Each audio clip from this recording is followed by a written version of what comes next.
What's up? Sobrang pagod ko po pero enjoy lang, chill lang. Ito po yung trabaho ng magulang ko, hindi ko po yung ikinakahiya. Ayan. Yan po yung ulingan, nag-uuling lang po yung mga magulang ko pero proud na proud po ako sa kanila. Then galing po ako sa pagre-reban. Ayan po yung bag ko.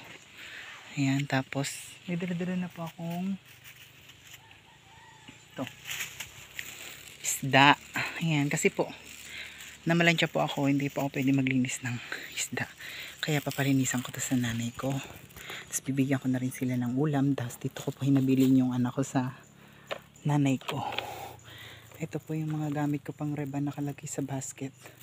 Ayan, rumakit po ako para kahit pa paano ay meron po kaming pang araw-araw na pambigas, ganyan, pang ulam.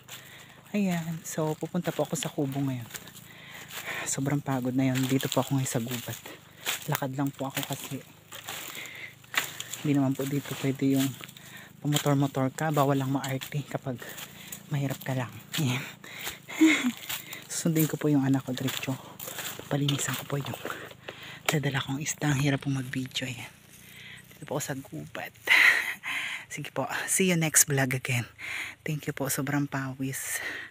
Hindi po ako nakahihiya at proud po ako kung mahirap lang po kami. Basta po wala po kami ginagawang masama. Wala po kami napakang tawad. Sobrang proud na proud po ako. Thank you po.